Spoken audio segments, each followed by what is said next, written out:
Cinema নির্মাণের নামে টাকা পাচার। সামাজিক যোগাযোগ মাধ্যমে ঢু দিলেই শোনা যাচ্ছে তুফান তুফান রব, দেশে আসছে তুফান, তা নাকি লন্ডভন্ড করে দেবে সব। সাকিব অভিনীত ও রায়হান রাফি নির্মিত সিনেমা তুফানকে নিয়ে এসব শোরগোল তুলেছে মুভি লাভার নেটিজেনরা। তবে ঝড় বন্যা অনেক সময় সঙ্গে করে আবর্জনাও বয়ে আনে। রাফির তুফানও বয়ে এনেছে কফি ও অর্থ পাচারের অভিযোগ। এই ছবি নির্মাণে ভারতে অবৈধভাবে পাচার করা হয়েছে 8 থেকে 10 কোটি টাকা, এমনটাই অভিযোগ উঠেছে প্রযোজকদের পক্ষ থেকে। ঈদুল আজহায় মুক্তির অপেক্ষায় রয়েছে তুফান। গত বুধবার আনকাট সেন্সর পেয়েছে ছবিটি। তুফানের দৃশ্যায়ন হয়েছে ভারতে। এতে সাকিবের বিপরীতে দেখা যাবে কলকাতার মিমি চক্রবর্তীকে। মুক্তির দ্বারপ্রান্তে এসে গুরুতর অভিযোগ চেপেছে সিনেমাটির ঘাড়ে। গত মঙ্গলবার বিএফডিসিতে কথা বলেন চলচ্চিত্র সংশ্লিষ্ট 19 সংগঠনের নেতারা। সেখানেই তুফান সিনেমার নির্মাণ প্রক্রিয়া ও অর্থায়নের বিষয়ে প্রশ্ন তোলেন প্রযোজক নেতারা। প্রযোজক আরশাদ আদনান জানান, তুফানের বাজেট 8 থেকে 10 কোটি টাকা। তিনি প্রশ্ন তুলেছেন,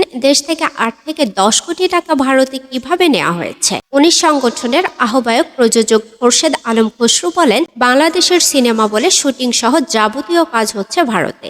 এসব চলতে থাকলে দেশের চলচ্চিত্র ইন্ডাস্ট্রি বিলীন হয়ে যাবে বলে মনে করেন তিনি। এদিকে প্রযোজকদের পক্ষ থেকে এমন গুরুতর অভিযোগ ওঠার পরপরই ভোল পাল্টে ফেলেছেন তুফান সিনেমার প্রযোজক আলফা আইয়ের কর্ণধার শাহরিয়ার শাকিল। সেন্সর ছাড়পত্র পাওয়ার আগ পর্যন্ত প্রযোজনা প্রতিষ্ঠানের পাঠানো সংবাদ বিজ্ঞপ্তি এবং সিনেমাটি সংশ্লিষ্টদের বয়ানে সব জায়গাতে বলা হয়েছিল আলফা আই স্টুডিওস লিমিটেড, চরকি এবং ভারতের প্রযোজনা প্রতিষ্ঠান এসভিএফ এক হয়ে বড় বাজেটে সিনেমাটি নির্মাণে নেমেছে। কিন্তু এখন শাকিল বলছেন, তুফান যৌথ প্রযোজনার সিনেমা নয়, এটি বাংলাদেশের সিনেমা। প্রযোজক আলফা আই স্টুডিওস লিমিটেড এবং digital partner Chorki international distribution partner SVF. Shakil দাবি করছেন, বাংলাদেশের নিয়মকানুন মেনেই তুফান নির্মিত হয়েছে। তথ্য মন্ত্রণালয়, এনবিআর ও সেন্সর বোর্ডের সব নিয়ম অক্ষরে অক্ষরে মানা হয়েছে বলে জানান তিনি। শাকিল মনে করেন, প্রযোজকদের আনা অভিযোগ উদ্দেশ্য প্রণোদিত।